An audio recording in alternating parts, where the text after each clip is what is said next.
Bismillahirrahmanirrahim. Assalamualaikum warahmatullahi wabarakatuh. Waalaikumsalam warahmatullahi wabarakatuh. Alhamdulillahilladzi anzala alaina kitab. Asyhadu an la ilaha illallah wahdahu la syarika lahu wa asyhadu anna Muhammadan abduhu wa rasuluh.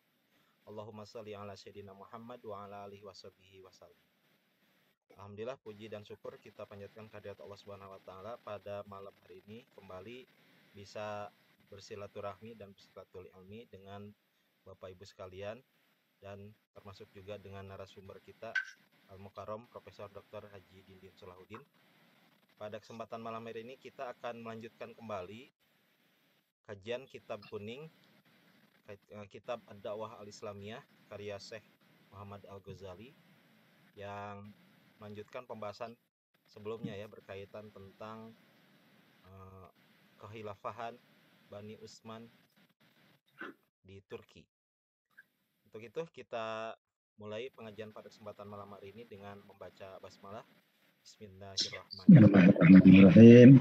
Selanjutnya saya serahkan kepada Prof. Dindin untuk melanjutkan pembahasannya. Silakan Prof. Assalamualaikum warahmatullahi wabarakatuh. Alhamdulillah, fal mahmudullah jalla jalaluhu, wassalatu wassalamu ala rasulillah, fal musalla ala sayyidina Muhammadin wa aluh, wa nada'u li masalihil ummah, fal mad'u lahul watan wa rijalu amma ba'du.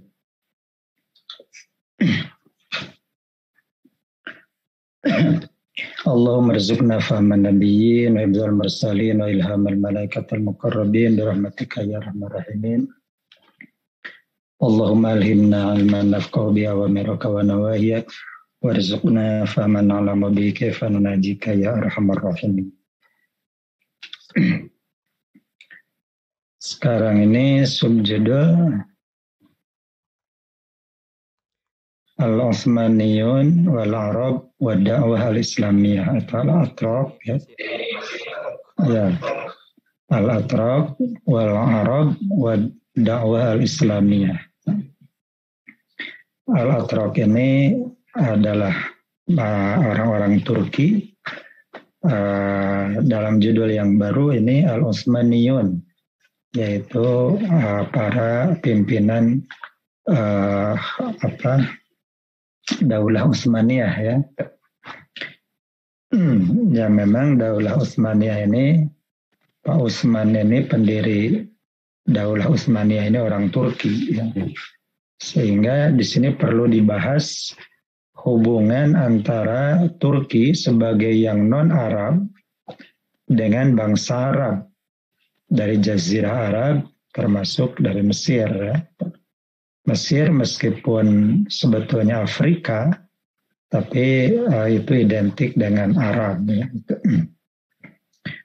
Sebagaimana Palestina yang ada di atasnya itu juga sering diidentikan dengan Arab ya, meskipun kalau orang Yahudi menganggap Palestina itu bukan Arab ya. Oke, jadi di sini akan dibicarakan tiga aspek. Pertama adalah variabel Turki ya, yang berkuasa waktu itu Daulah Utsmaniyah. Yang kedua variabel Arab ya. Yang ketiga variabel dakwahnya, dakwah Islam. Illa annahu fi ghudunil qarnil 'ashir, hanya saja pada rentang waktu atau di tengah-tengah atau selama ya. Gudun itu selama ya, atau dalam kurun ya. Qarnil Ashir, abad ke-10 Hijriyah ya. Abad ke-10 Hijriyah itu sekitar abad ke-17 Masehi ya. Di abad ke-10 Hijriyah, Toro'a itu kalau orang Sunda sering ngalogatnya itu anyar datang. Toro'a, muncullah atau menyeruaklah alal askariyah at-Turkiyah, di kalangan kekuatan militer Turki, ya, itu ada tagoyurun kabirun, ada perubahan besar. Ya. Pada abad 10 Hijriah terjadi perubahan besar dalam orientasi kekuatan militer Turki Utsmani. Ya. Apa perubahannya? Nah, sebelumnya, laqad kalau kanat alatul qital, perangkat berperang milik militer Turki Utsmani itu semula ta'malu diddas salibiyah al-gharbiyah wahdaha, diarahkan untuk memperkuat pertahanan melawan pasukan salib dari barat saja, wahdaha, sendirinya. Jadi hanya digunakan, diorientasikan untuk menghadapi kaum salib dari barat. Nah, perubahannya terjadi adalah ketika kepemimpinan Daulah Utsmaniyah dipegang oleh Sultan Salim. Ya. Falamma ja'a as-Sultan Salim al-Awwal, ketika datang Sultan Salim I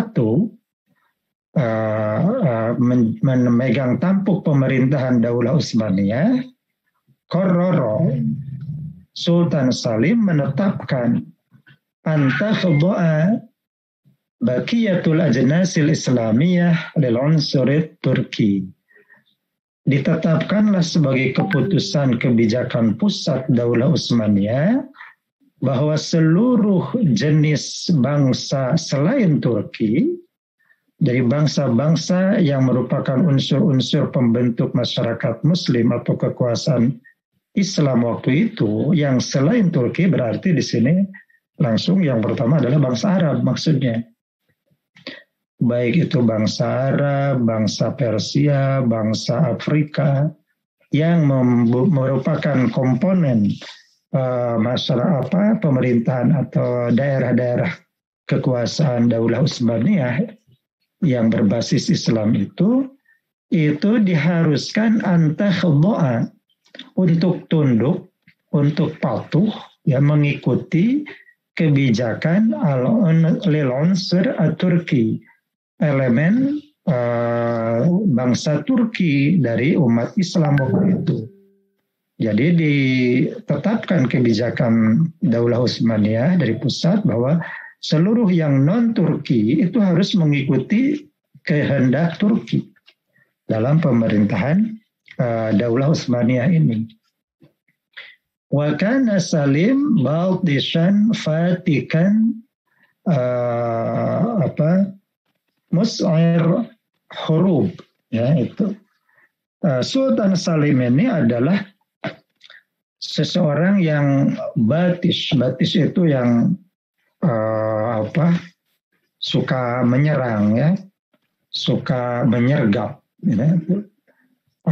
Fatikan, suka menggempur, suka menyalakan perang, itu. Jadi dengan kebijakan itu maka bangsa Turki itu menjadi berhadap-hadapan dengan elemen-elemen di dalam tubuh umat Islam sendiri, yaitu dengan yang non-Turki, dengan Arab, dengan Afrika, dengan yang lain-lain. Fa'alan al-harba, maka Sultan Salim ini mengumumkan perang alal Fursi, kepada bangsa Persia, kemudian ke bangsa Arab, kemudian ke bangsa Mesir, kemudian ke bangsa Syria. Itu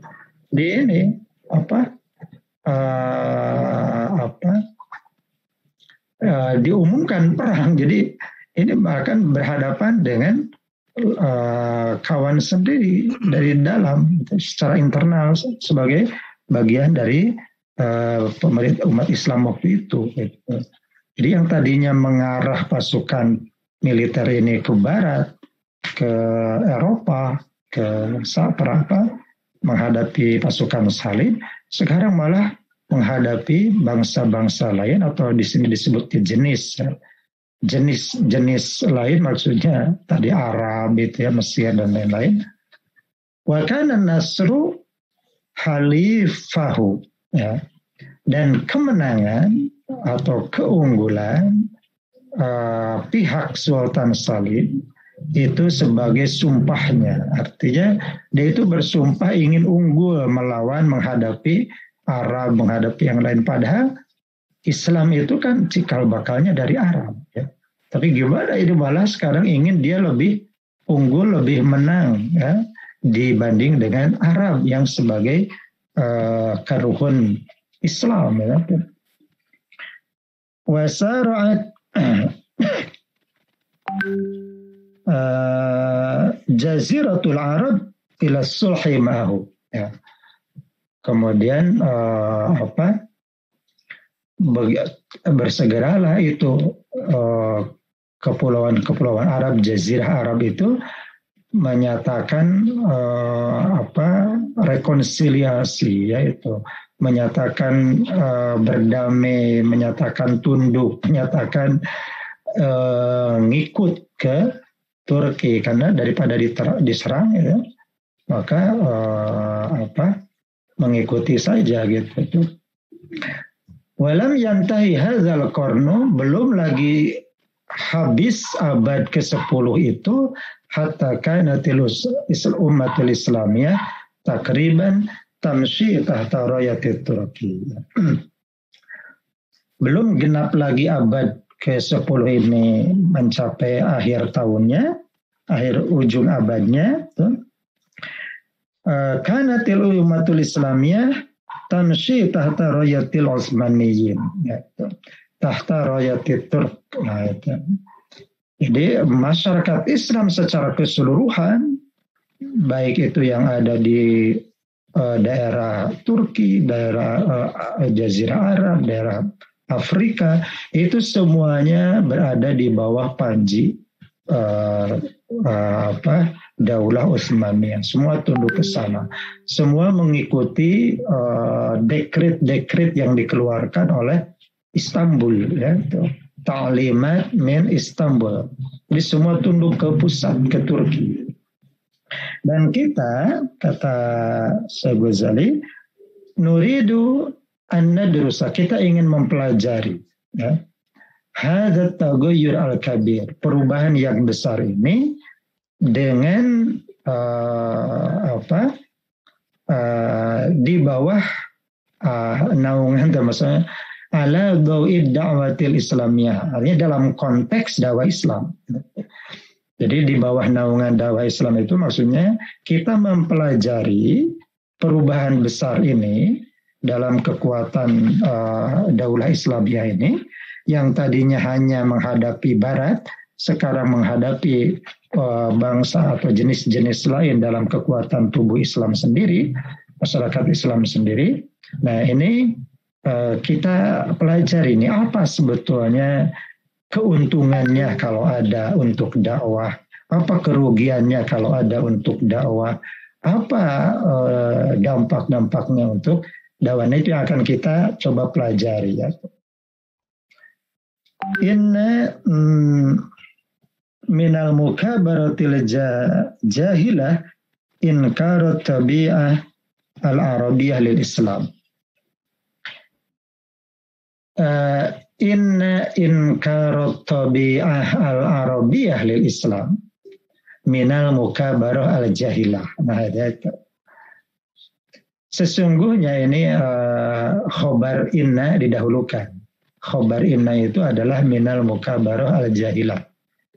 Nah, isim innanya inkar tabi'ah al-arabiyah lil Islam. Sesungguhnya menolak karakter watak kearaban di dalam Islam, artinya Islam itu identik dengan Arab. Nah, penolakan sisi atau wajah kearaban di dalam dunia Islam itu adalah sebuah kepongahan yang bodoh, ya. Minal mukabarah al-jahilah, ya. Itu sebuah kebodohan. Jadi kalau ada orang menolak, wah, enggak, Islam itu tidak identik dengan Arab. Islam itu tidak membawa wajah Arab. Islam itu tidak memiliki sisi kearaban. Nah, itu adalah mukabarah jahilah. Itu orang merasa gede, merasa besar, merasa ini, tapi itu adalah kebodohan, ketololan gitu. Jadi orang kalau mau menihilkan atau menghilangkan kearaban dari Islam, itu adalah sebuah tindakan tandir. Nah, betul, memang Islam itu adalah dinul alamin. Betul, Islam itu adalah agama seluruh alam, agama yang universal. Ya. Alam itu universe, alamin itu universe pakai S. Ya, itu. Berarti agamanya seluruh alam. Ya, mau itu alam awal, alam tsani, alam tsalis, ya, dunia ke-1, dunia ke-2, dunia ke-3, itu semua Islam diarahkan ke sana. Jadi milik semua. Islam itu adalah agama seluruh alam, universe, ya, universal. Min azalid dunya ila abadiha, sejak awal dunia sampai selamanya, ya, forever. Jadi dari barat ke timur, dari utara ke selatan, dari dulu ke akhir zaman nanti, ya, Islam itu berlaku untuk semua alam. Betul, ya. Walakin, tetapi coba lihat katanya, Al-Quran nazala bilisanin arabiyyin. Bukankah Al-Quran itu diturunkan dengan bahasa Arab? Wa nabiyahu al-khatim arabiyyul lughah. Dan Nabi akhir zaman, Nabi terakhir, Rasul terakhir, itu juga berbahasa Arab. Ya. Arabiyyul lughah. Orang yang bahasa ibunya adalah bahasa Arab. Wa turas wa saqafah al-islamiyah al-muwassaqah arabiyyatul usul. Dan warisan-warisan legasi Islam, peradaban Islam, kebudayaan Islam, semua itu bercikal bakal dari Arab. Arabiyyatul usul. Asli-aslinya itu Arab. Ya, jadi bercikal bakal dari Arab.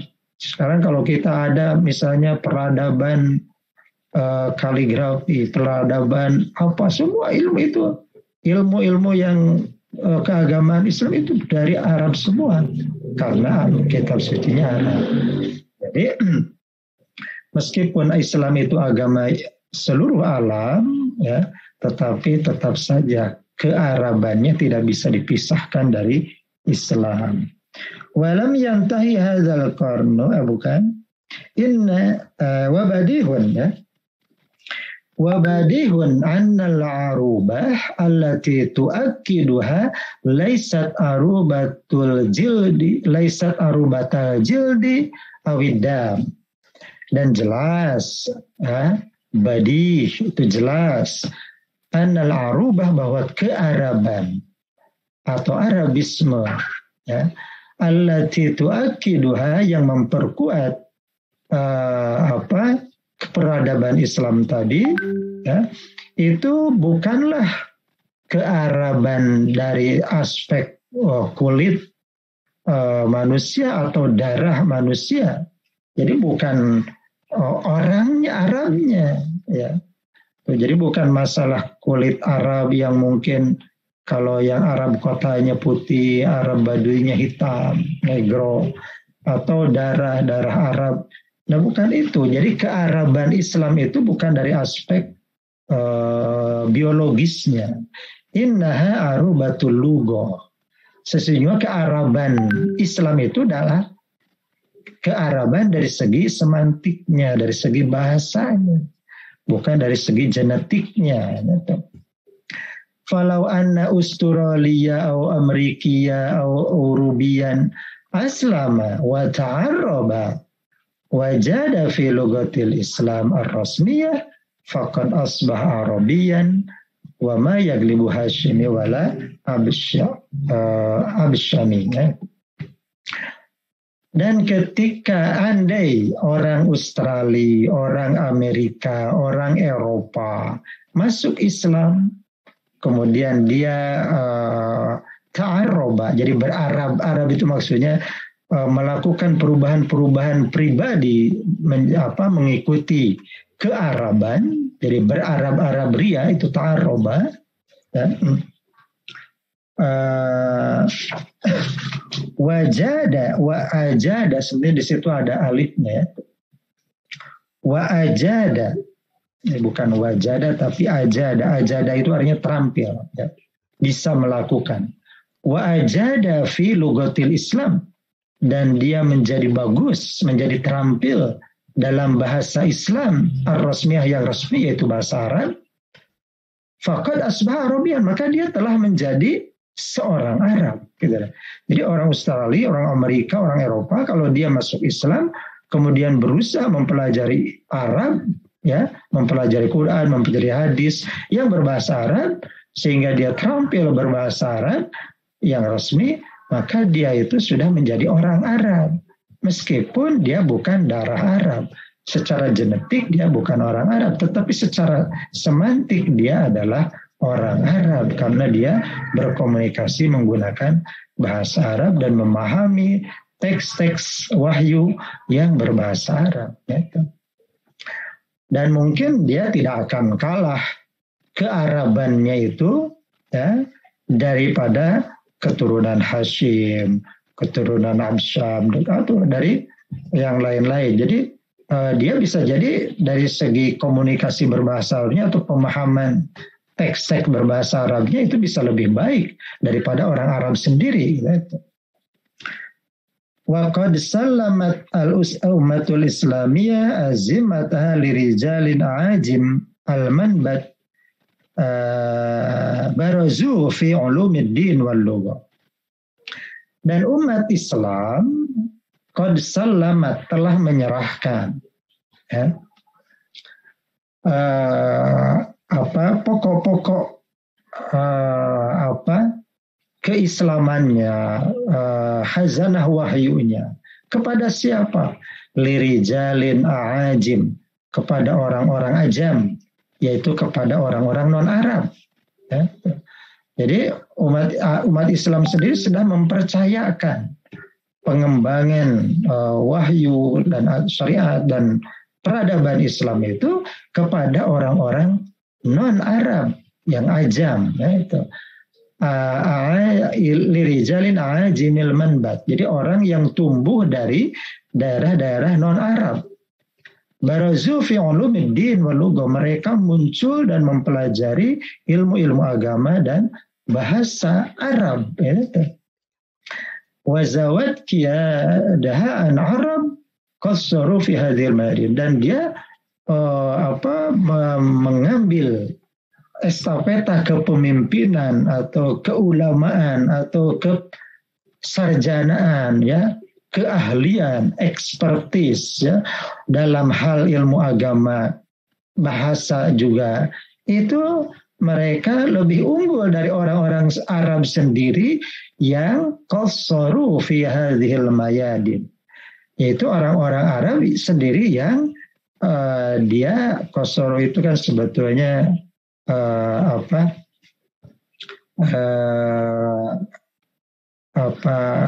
kurang, ya. Jadi kalau bahasa Sunda lalawara. Jadi lalawara itu jadi tidak melakukan pendalaman terhadap medan-medan ilmiah ini, ke lapangan-lapangan ilmu ini, ya, baik ilmu agama maupun ilmu bahasa.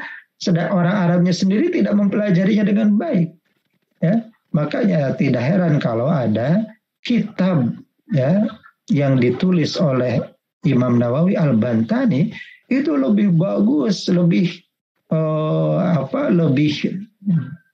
tinggi nilai peradabannya, dan bahkan orang Arab sendiri kan ada kasusnya itu tidak bisa memahami itu tulisan Imam Nawawi Al-Bantani itu. Jadi itu sudah seolah-olah sudah diserahkan oleh orang Arab itu untuk mengembangkan syariat Islam, wahyu ini yang berbahasa Arab ini, termasuk bahasa Arabnya, kepada orang-orang ajam, termasuk kepada orang-orang Indonesia, para ulama dari Indonesia. Innal ibadah al-fardiyah mungkinah li ayyi insanin fi hududi mawahibihi al-khassah. Ya, sesungguhnya kalau peribadatan yang sifatnya individual, al-ibadah al-fardiyah, peribadatan yang individual, di situ mungkinatun, ya mungkinatun li ayyi insanin fi hududi mawahibihil khassah. Itu dimungkinkan bagi siapapun manusia dalam batas-batas kemampuannya, batas-batas kemampuan sendiri, kapasitasnya sendiri, ya. Sedangkan amal qiyadah al-jamaiyah fama yahsunuha illa arabiyyun aw muta'arribun ittasala bil Qur'an wa nabiy.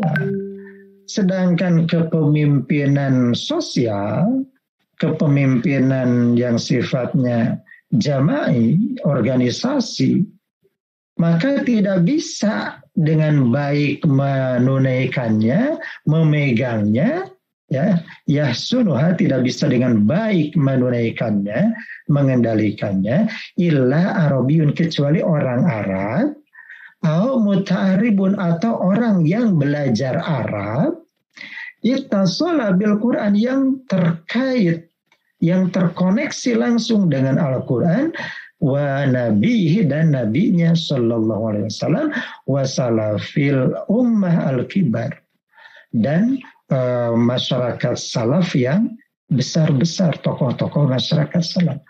Jadi sekarang ini yang memegang kepemimpinan di kalangan umat Islam itu, terutama dalam studi-studi keagamaan dan kebahasaan Arab, itu bukan tidak bisa dilakukan kecuali oleh orang Arab atau oleh orang yang belajar Arab yang terkoneksi dengan Quran dan Nabi dan ulama-ulama salaf.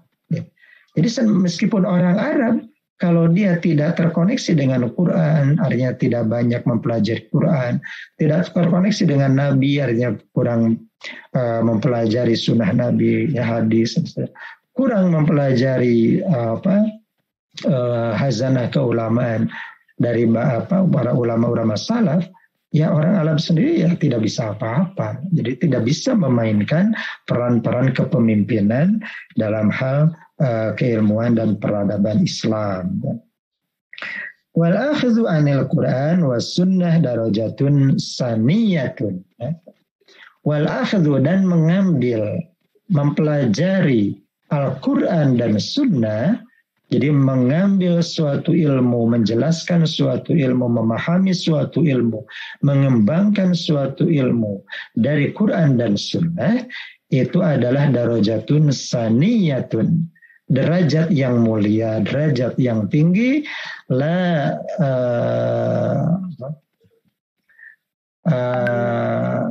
yudbiquha kullu arabiyyin aw muta'arrib, yang tidak bisa mengimplementasikannya atau mengaplikasikannya setiap bangsa Arab atau yang belajar Arab. Jadi tidak semua orang Arab atau orang yang belajar Arab itu bisa mencapai derajat yang mulia ini, yaitu mengambil sesuatu, menarik generalisasi, mengambil istimbat dari Quran dan Sunnah. Itu tidak bisa semua orang melakukannya, karena itu adalah derajat yang tinggi. Bal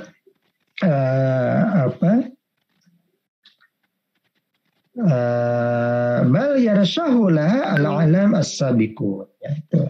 Tapi itu harus dilakukan oleh orang-orang yang memang memiliki kepeloporan. Ada yang orang-orang yang di garis depan dalam berinteraksi, berkoneksi dengan Al-Quran dan hadis itu. Jadi orang-orang yang memang mengabdikan waktunya, tenaganya, pikirannya, dan hidupnya untuk mempelajari wahyu. Ya.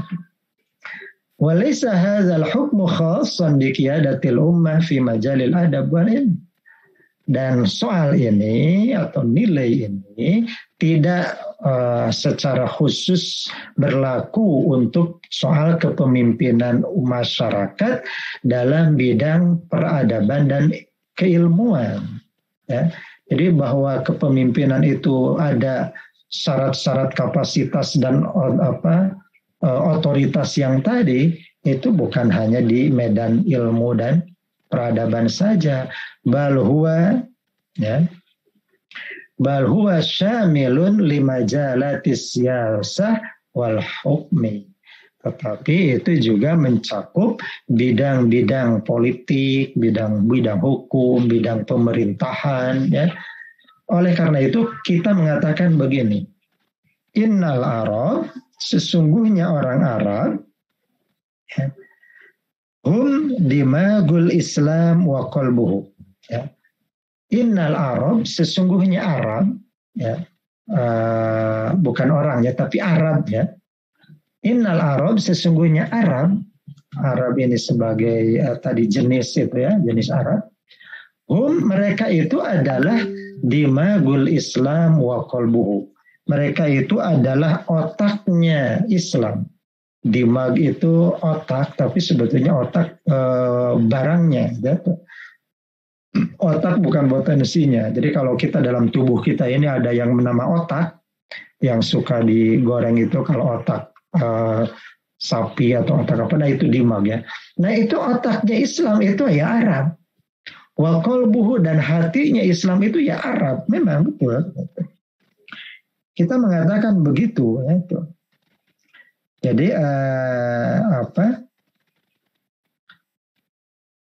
kita mengatakan innal Arab hum dimagul Islam wa qalbuhu.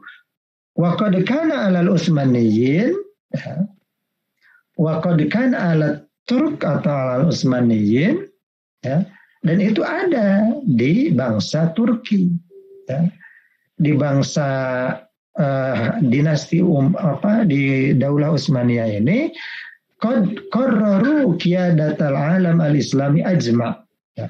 Mereka telah menetapkan kepemimpinan alam Islam atau dunia Islam ajma' secara keseluruhan. Ya. Jadi Daulah Utsmaniyah ini atau Turkiya ini telah menetapkan kepemimpinan dunia Islam secara keseluruhan. Ya. Nah, mereka berarti qad kana 'alal Utsmaniyyin ayyata'arrabu. Ya. Jadi para pemerintah Utsmaniyah ini ayyata'arrabu, mesti mereka belajar berarab-arab. Jadi harus mendalami kearaban supaya berhak menjadi pemimpin untuk seluruh masyarakat Islam. Karena Islam itu sendiri tidak bisa dilepaskan dari Arab. Wa yuqaddimul Arabiyyah ala Turkiyah. Dan mereka mestinya yuqaddimu, ya, mendahulukan. Harus memprioritaskan, mendahulukan al-Arabiyyah, bahasa Arab, ala Turkiyah, daripada bahasa Turki. Jadi mestinya mereka itu harus lebih peduli untuk mengembangkan dan menggunakan bahasa Arab daripada bahasa Turki. Kenapa? Karena Islam itu identik dengan Arab, itu menurut Syekh Ghazali. Ya. Wa yufsihu al-majal lil Arab. Ya. Dan mereka harus melempangkan jalan, ya, lapangan lil Arab, untuk Arab, ya, untuk bangsa Arab, ayyataqaddamu wa yusyariku fi kulli syan.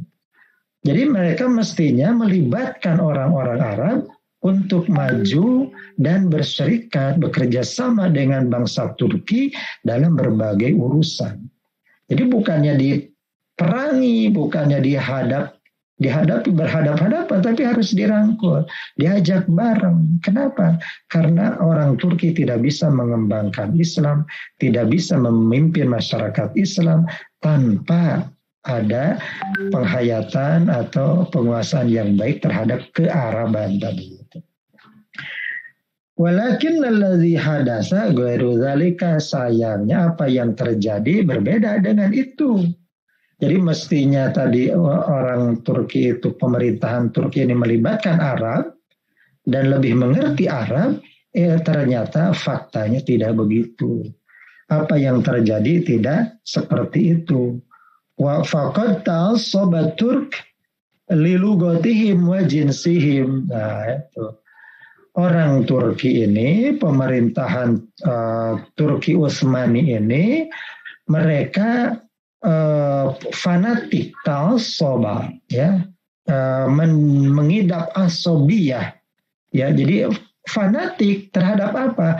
Lilughatihim, terhadap bahasa mereka, bahasa Turki, wa jinsihim, dan jenis mereka, jenis Turki, bangsa Turki. Jadi mereka itu lebih fanatik pada bahasa dan bangsanya. Padahal tadi saran Syekh Ghazali mestinya mereka melibatkan Arab, ya, dalam berbagai urusan, karena mereka sedang berurusan dengan Islam, yang Islam itu identik dengan Arab, ya.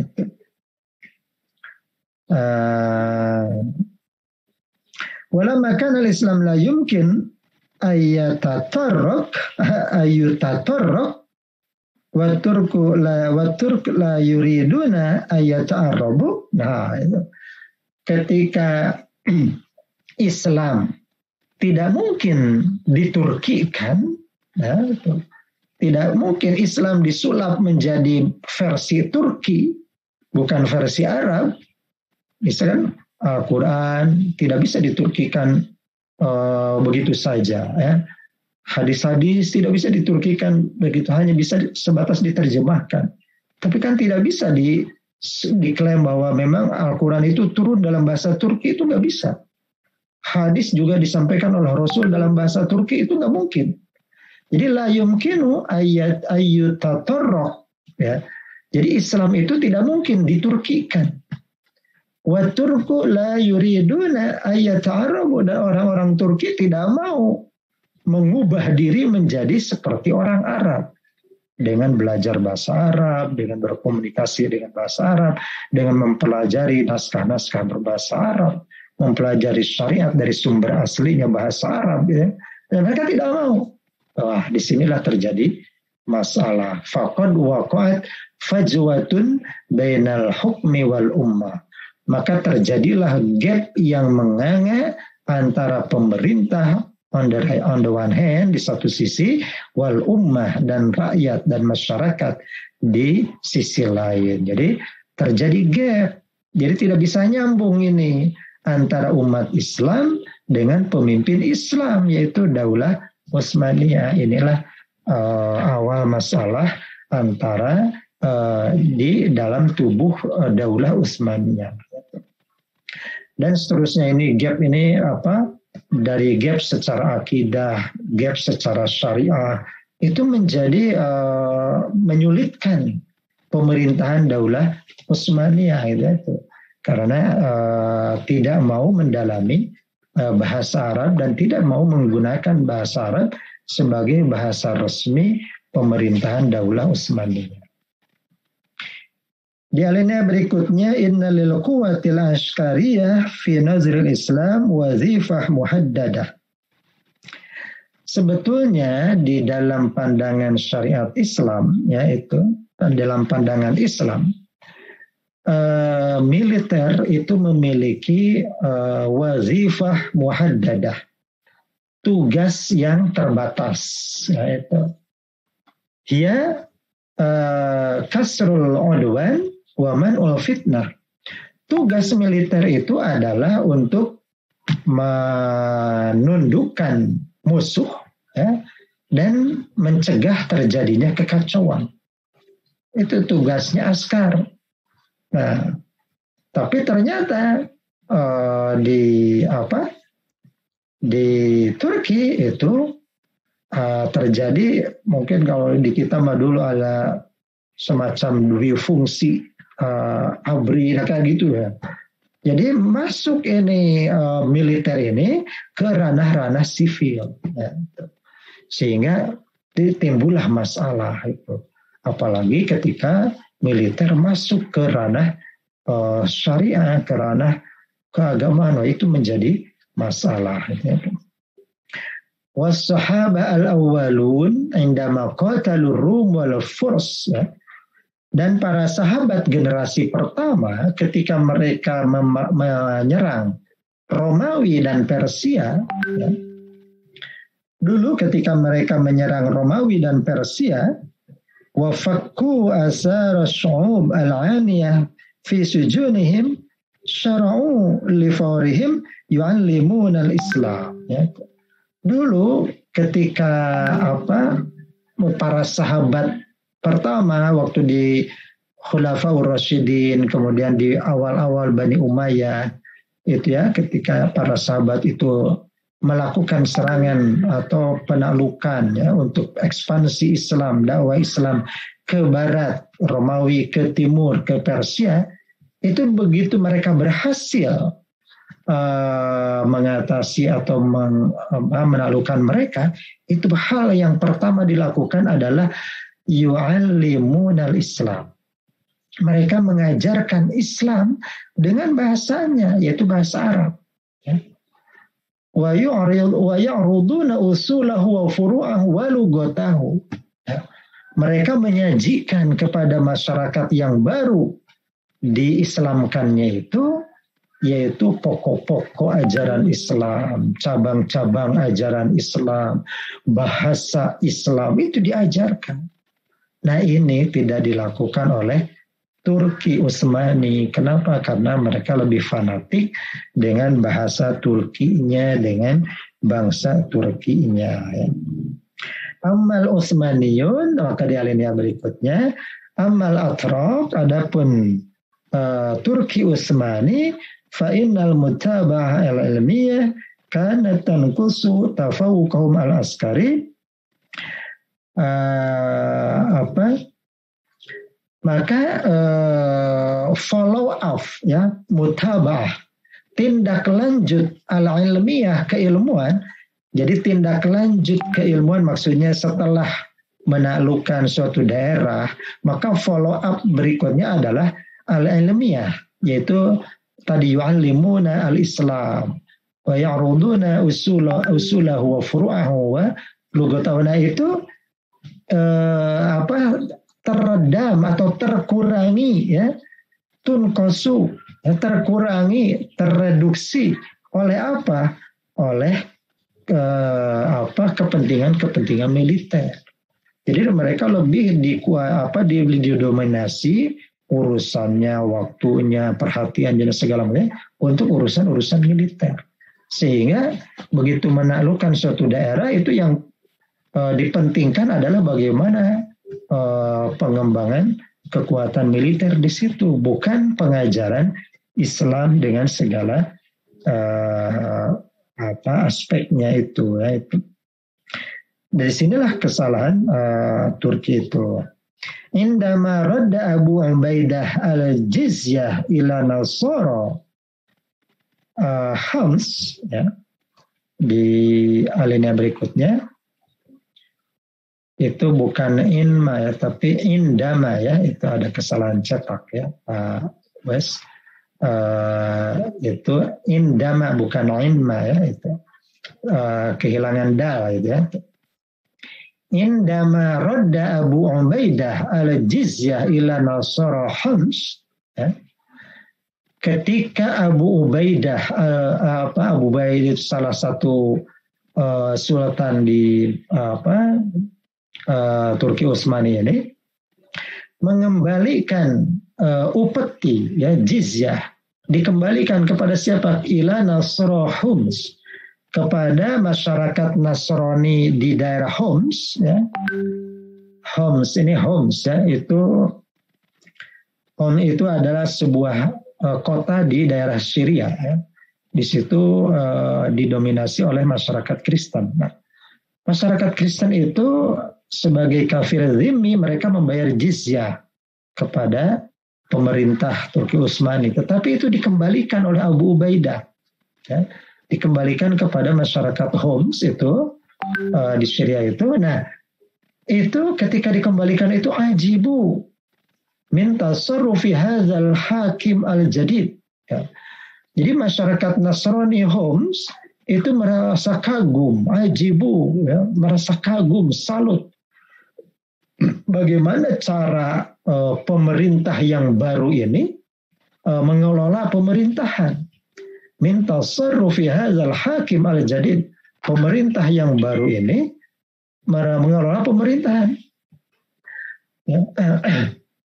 Mereka belum mengetahui ada pemerintah Romawi, ya, yang melakukan hal yang dilakukan oleh Abu Ubaidah. Jadi mereka kagum, wah ini luar biasa ini. Ada petinggi Islam, katanya Abu Ubaidah, kok mengembalikan upeti yang sudah kita bayarkan kepada kita, kata kaum Nasrani di daerah Homs di Syria ini. Padahal dalam pandangan mereka, hum lam ya'hadu al-hukam ar-rum illa nuhab amwal. Yang mereka tahu para pemerintah Romawi itu mereka adalah para gila harta. Jadi pemerintah yang gila harta. Jadi boro-boro dikembalikan pajak itu. Malah yang belum masuk itu dikejar-kejar terus gitu. Gak ada itu pengampunan pajak gitu. Nah ini Abu Ubaidah mengembalikan pajaknya, dikembalikan kepada kaum Nasrani. Maka itu membuat mereka salut kepada pemerintah Islam ini. Gitu ya. Jadi ini mengapa upeti itu sebetulnya untuk kepentingan masyarakat itu sendiri. Jadi pajak itu untuk kepentingan masyarakat. Ama an ayyahud al-arab al-jizyah lihimayati ahlil balad. Jadi kalau bangsa Arab itu mengambil jizyah, upeti itu untuk kepentingan masyarakat, untuk kepentingan penduduk negeri, bukan untuk kepentingan pemerintah. Sementara yang mereka tahu itu pemerintah di Romawi sana itu tidak begitu sangat berbeda. Inna hadza tasarruf namuzaj ya lil fathil arabi alladhi nasyara al-islam fil afaq. Ya, ini adalah contoh ideal, ya, teladan. Inna hadza tasarruf, ya, cara pengelolaan jizyah ini yang dilakukan oleh Abu Ubaidah ini adalah namuzaj, ya, contoh lil fathil arabi, bagaimana ekspansi Arab, penaklukan yang dilakukan oleh Arab, ya, ketika menyebarkan Islam itu di berbagai ufuk, di berbagai pelosok, di berbagai arah dunia itu. Di situ tertanam ke hati masyarakat itu bagaimana contoh yang baik ini, ya. Wa gharasahu fil a'maq, jadi tertanam di dalam relung hati, dalam pikiran, dalam benak masyarakat itu contoh yang baik ini, ya. Itu yang dilakukan oleh Abu Ubaidah yang memerintah di Turki Utsmani sebelum Sultan Salim. Nah, berbeda dengan Sultan Salim.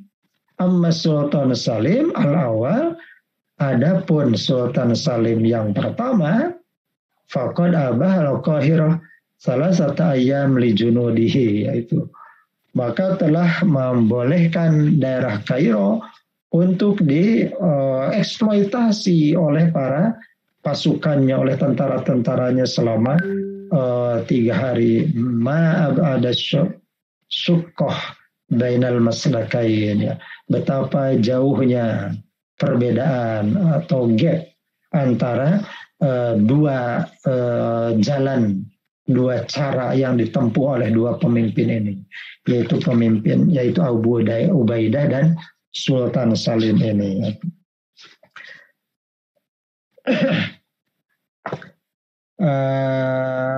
Wala nuridu an najura fi hukmina ala al-khilafah al-Utsmaniyah litasarrufin nazik. Nah, kita sebetulnya tidak mau bertindak zalim, ya. Najur itu berlaku sewenang-wenang, semena-mena untuk menilai para khalifah Turki Utsmani seperti ini, yaitu kita juga bukan berarti tidak mau melihat sama sekali kebaikan para pimpinan Turki Utsmani. Tidak, kita juga harus adil. Maka di samping ada jalan yang bodoh seperti tadi itu, maslak ahmak itu jalan yang tol itu, final atrok ya, maka sesungguhnya Turki Utsmani juga kanu syi'ban muslimah, mereka juga adalah bangsa yang muslim juga ya. Wa in naqasathu sa'atul ilmi, meskipun mereka itu kurang dalam ilmunya, kurang luas ilmunya tapi mereka juga sudah banyak jasanya. Jadi juga Syekh Ghazali juga tidak mau keterlaluan, katanya menilai terlalu buruk pemerintahan Turki Utsmani ini. Maka selanjutnya itu Syekh Ghazali menyebut ya, merinci membahas jasa-jasa Turki Utsmani ya. Laqad zallal atrak ala lugatihim wa sibgatihim ala jinsiyah walakinnahum tashabbathu bil Islam tashabbusan syadidan. Itu betul bahwa kaum Turki itu mereka ada memiliki fanatisme terhadap bahasanya, terhadap bangsanya. Tetapi mereka juga telah memiliki banyak jasa ya itu.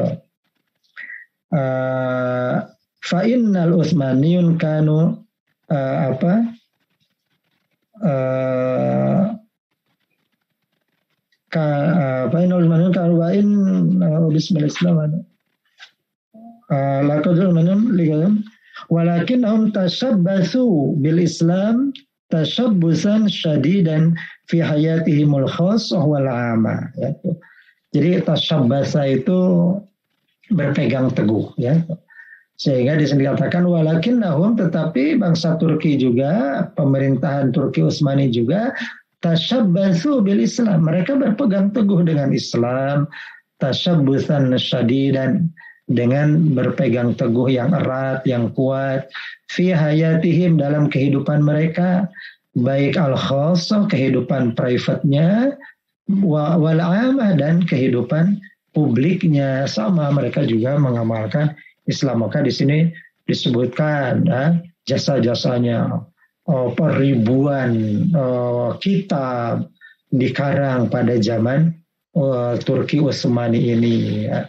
Kemudian agama Islam disebutkan sebagai at-tokoh ar-ruhiyah, menjadi kekuatan spiritual ya, yang membuat pasukan-pasukan Turki Utsmani ini gagah berani di medan perjuangannya itu karena spirit Islam. Itu makanya dipuji ya, yang baik-baiknya. Betul tadi ada kekurangannya, tapi bukan berarti sama sekali tidak punya jasa. Jadi di bagian berikutnya Syekh Ghazali merinci ya jasa-jasa pemerintahan Turki Utsmani ini sampai nanti di akhirnya terus sampai alinea terakhir sebelum subjudul itu, di sini semua menjelaskan jasa-jasa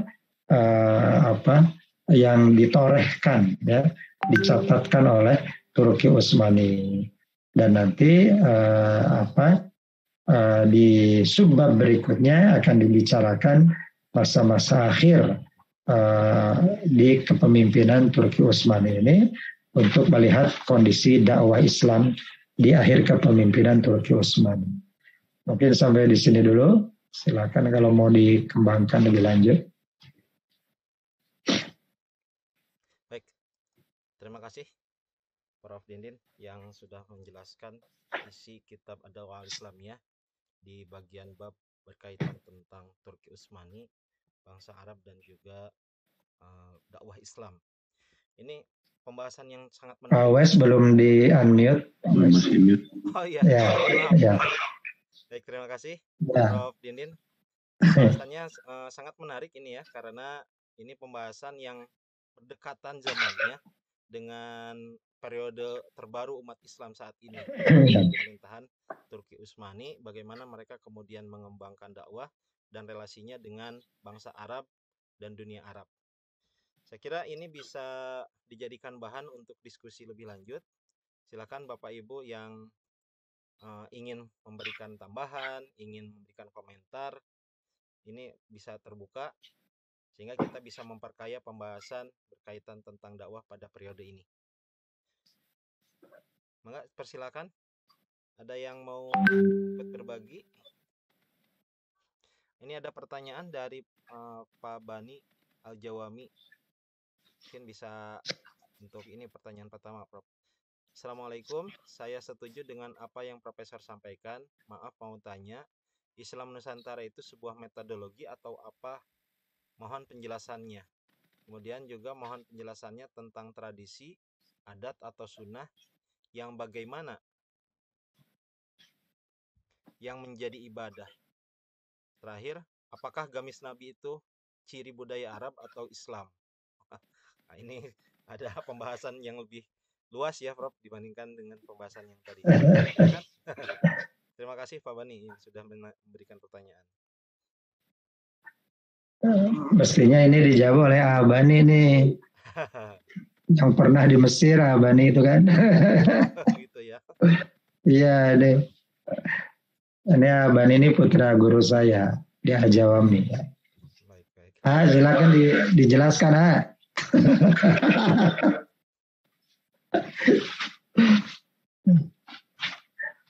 Oke ya. Sebetulnya Islam Nusantara ini saya juga sebenarnya kurang paham. Tapi kalau yang saya pahami sepintas gitu ya, Islam Nusantara ini sebuah praktek keberislaman saja menurut saya. Kalaupun ada unsur metodologi ya mungkin metodologi studi itu secara umum saja. Tapi sebagai sebuah istilah Islam Nusantara itu sebetulnya objek kajian ya itu. Jadi bukan metodologi itu sendiri, tapi itu bisa dipahami, bisa distudi dengan berbagai metodologi, termasuk tadi nanti untuk memahaminya bisa dari perspektif antropologi, dari perspektif sosiologi, ya. Tapi yang ingin saya tekankan bahwa konsep-konsep apapun seperti konsep Islam Nusantara ini sebetulnya tidak usah menjadi bahan kontroversi atau polemik yang berkelanjutan. Yaitu orang kan menamai keberislamannya atau menjuduli keberislamannya sebagai sebuah praktek keberislaman, itu sah-sah saja. Sehingga menyebut ada Islam Nusantara, ada Islam Eropa, ya, sebagai peradaban nggak apa-apa. Asal jangan disebut sebagai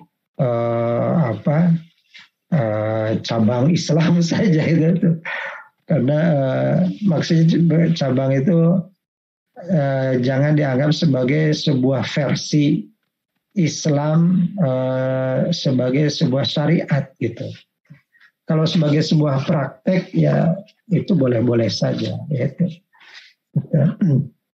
Kan kita juga bisa menyebut Islamnya Din, Islamnya Pak Uwes, boleh aja. Jadi bagaimana kita mempraktekkan Islam atau memahami Islam. Tapi kalau itu dijadikan sebagai sebuah bentuk atau sebuah syariat Islam, nah itu mungkin terlalu jauh lah gitu ya itu. Dan kita yakin bahwa ya apa yang disebut dengan Islam Nusantara itu adalah sebuah upaya masyarakat untuk memelihara universalitas Islam. Gitu. Kalau Islam itu tidak bisa beradaptasi dengan lokalitas, ya, dalam hal ini dengan Indonesia sebagai sebuah Nusantara ya, archipelago itu Islam itu sudah punah sejak lama. Jadi mengapa Islam itu disambut di Afrika, Islam disambut di Asia, Asia Tengah, Asia Timur Tengah, Asia Timur, Asia Tenggara, ya. Ini juga dibahas di sini oleh Syekh Ghazali itu bahwa Islam itu sampai ke Asia Timur, ke Asia Tenggara itu jasa Turki Utsmani itu luar biasa.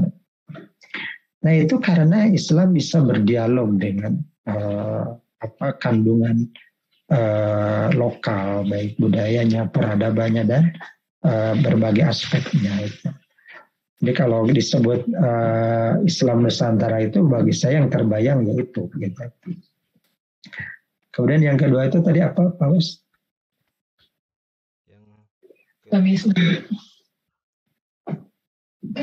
Sunnah itu tadi sunnah.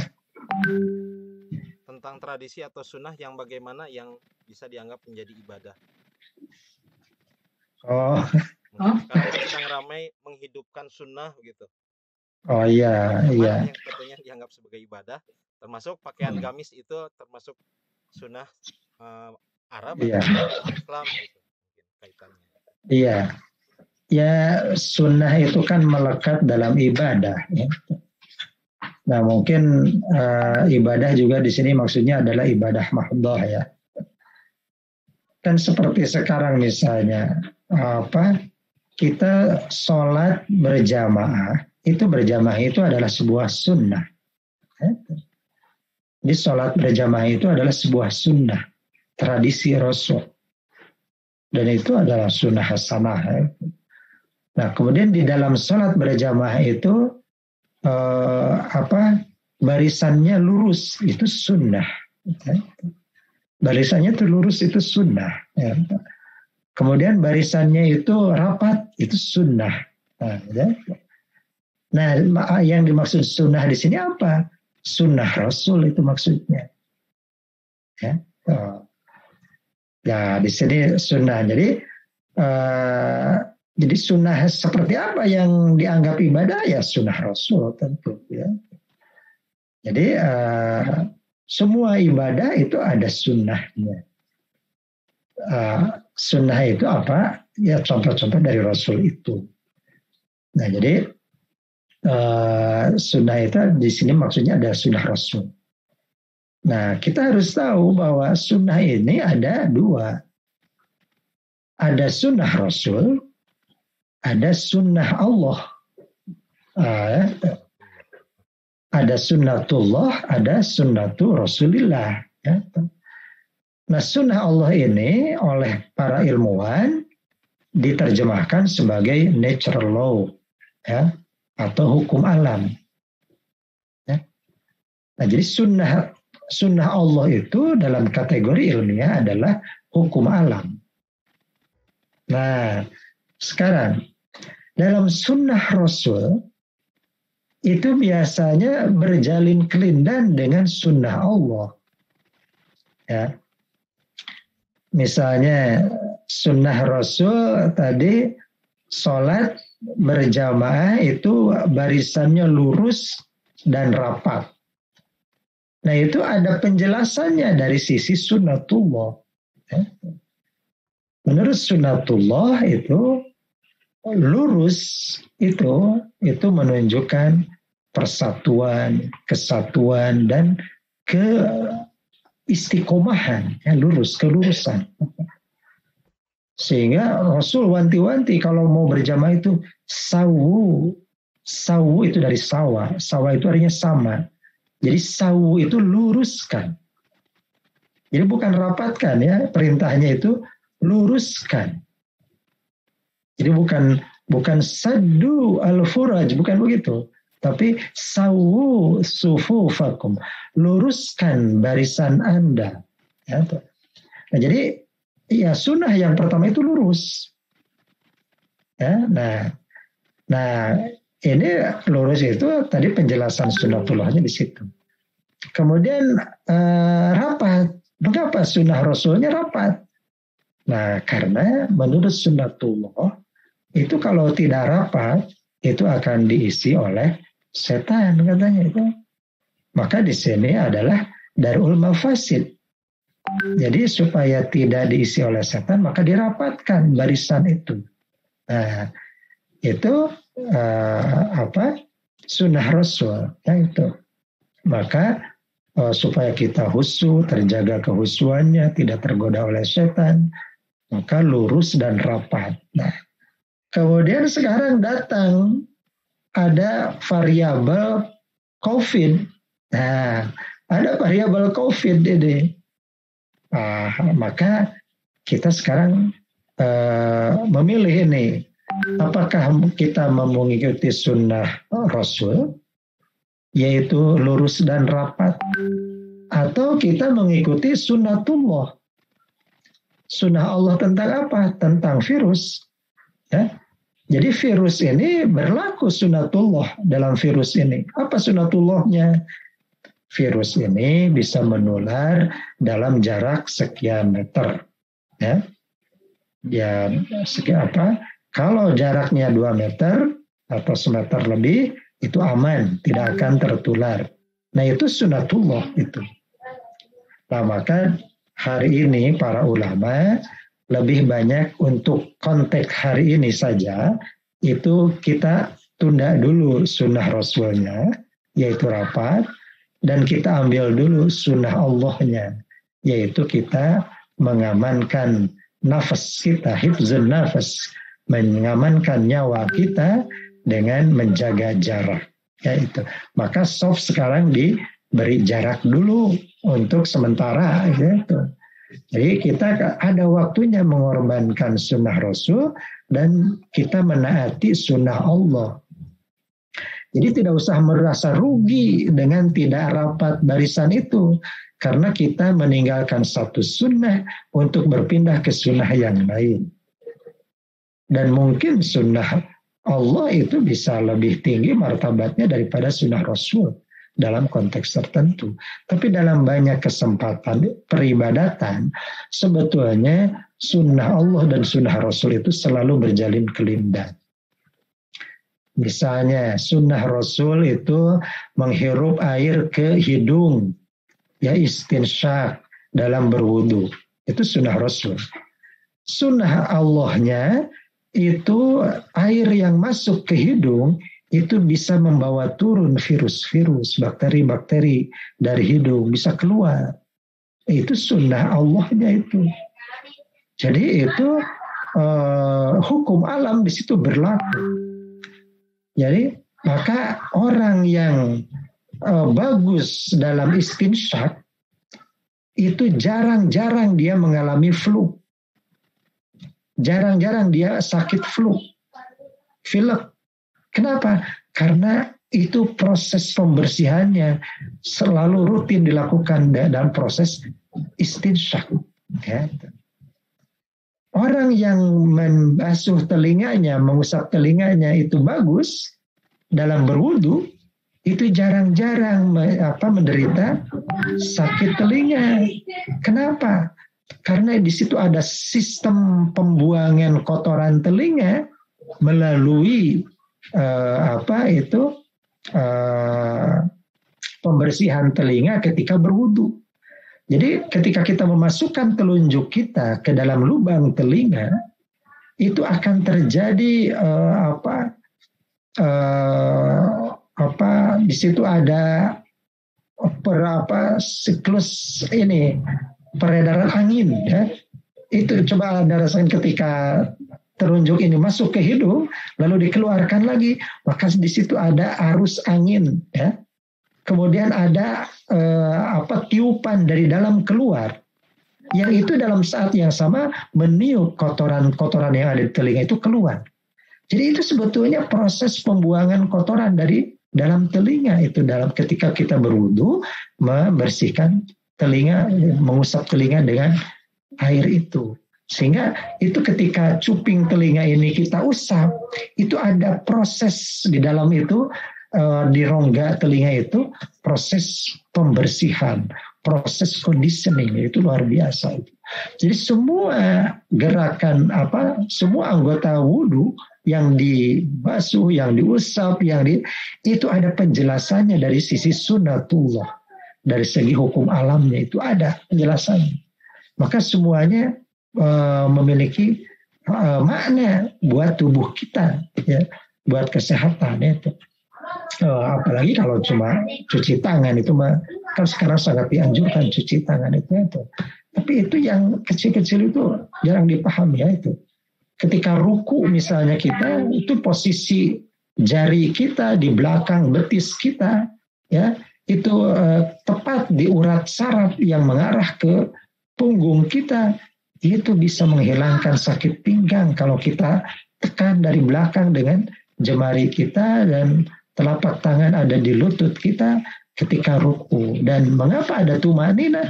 Tumanina itu memberikan kesempatan kepada urat-urat saraf itu untuk melakukan peregangan, mengalami peregangan. Jadi kalau yang sholatnya tidak ada tumaninanya, itu proses peregangannya itu tidak maksimal, tidak sempurna. Sujud dengan tumanina itu mengalirkan darah ke kepala, itu. Nah kalau sujudnya tidak tumanina itu belum juga mengalir, udah duduk lagi, maka tidak sempat itu darah mengalir ke kepala itu dan seterusnya. Ya. Jadi ini semua ada penjelasannya dari sisi sunnatullah. Ya. Nah maka sunnah Rasul dengan sunnatullah itu dalam semua peribadatan, apalagi kalau kita memaknai ibadah itu adalah al-hayatu kulluha, ya. Kan menurut Syekh Yusuf Qaradawi, al-hayatu kulluha ibadah. Seluruh kehidupan kita ini adalah ibadah. Tidur kita ibadah, makan kita ibadah. Jadi ibadah itu bukan hanya sholat dan puasa saja. Nah, apalagi kalau kita artikan semua itu ibadah, seluruh kehidupan ini di situ ada sunnah Rasulnya, di situ ada sunnah Allah. Jadi saya kira tadi ketika kita makan mengikuti sunnah Rasul juga itu bernilai ibadah yang tinggi. Ya. Dan kalau kita misalnya jalan-jalan ke Pangandaran, nah kita bertamasya mengikuti sunnah Rasul, maka di situ tafakkuru sa'atin, ya, berfikir, bertafakur di pantai Pangandaran dalam hitungan detik itu lebih tinggi nilainya daripada ibadah 60 tahun. Nah itu jadi di situ kalau kita mengikuti sunnah Rasul itu ya semuanya bernilai ibadah. Saya kira itu ya mungkin. Ya kalau gamis ya ini gamis. Ya, itu. Saya dulu sering sering mengeluarkan kelakar begini. Saya bilang, saya tanya apa hukumnya memakai jilbab? Terus kan semua orang mengatakan wajib. Enggak, saya bilang. Jilbab itu enggak wajib kok, saya bilang. Kenapa? Ya jilbab itu pakaian orang Arab kok. Sama dengan sama dengan gamis itu pakaian orang Arab. Jadi enggak wajib pakai gamis. Pakai jilbab aja enggak wajib kok. Itu karena itu pakaian Arab. Nah, loh kan itu berarti aurat kelihatan. Nah itu. Jadi yang wajib itu bukan pakai jilbab, tapi menutup aurat. Itu yang wajib. Itu. Nah menutup aurat itu tidak harus pakai jilbab. Bisa pakai kerudung kalau orang Jawa. Bisa pakai anduk, ya. Bisa pakai apa saja. Jadi jilbab itu nggak wajib. Yang wajib itu menutup aurat. Ya, nah, jadi menutup aurat pakai apa? Ya pakai pakaian daerah masing-masing, bukan pakai jilbab. Nah, gitu ya. Jadi gamis itu juga pakaian Arab. Ya. Yang wajib bagi kita ini menutup aurat. Jadi kalau Asia Selatan menutup auratnya pakai sarung, ya pakai sarung aja. Gitu. Ada yang menutup auratnya pakai celana panjang, ya celana panjang aja. Gitu. Jadi kalau memang, jadi gamis itu kan bahasa Arab dari komisun. Komisun itu bahasa Indonesianya kemeja. Ya, jadi kemeja. Jadi kita ya pakai gamis ya pakai kemeja gitu. Jadi komisun itu ya kemeja gitu. Itu. Mungkin begitu ya. Baik, terima kasih Prof. Ini menarik juga, ternyata bukan modelnya ya, yang penting itu, Ya. tapi tujuannya dari Ya. tradisi ataupun penggunaan pakaian tadi. Ini mudah-mudahan bisa memuaskan untuk Ya. Ustadz Bani ini dari Pesantren Al Jawami. Ada lagi Bapak Ibu sekalian yang lain yang ingin berbagi? Saya kira ini menarik ya, pembahasan berkaitan tentang dakwah kekinian ini. Kalau sudah tidak, mungkin kita cukupkan ya Pak untuk Enggak. pada malam hari ini. Baik Bapak Ibu sekalian, demikian kajian Kitab Kuning pada kesempatan malam hari ini. Saya mengucapkan terima kasih kepada narasumber yang berkenan melanjutkan Sama-sama. kegiatan. Mudah-mudahan ini menjadi kegiatan istiqomah di masa pandemi ataupun juga di kegiatan-kegiatan berikutnya ya.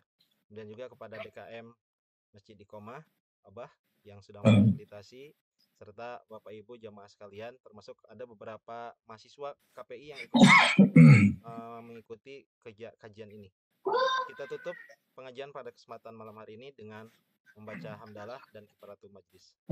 Alhamdulillahirrahmanirrahim. Subhanakallahumma wa bihamdika asyhadu an la ilaha illa anta astaghfiruka wa atubu ilaik. Assalamualaikum warahmatullahi wabarakatuh. Waalaikumsalam warahmatullahi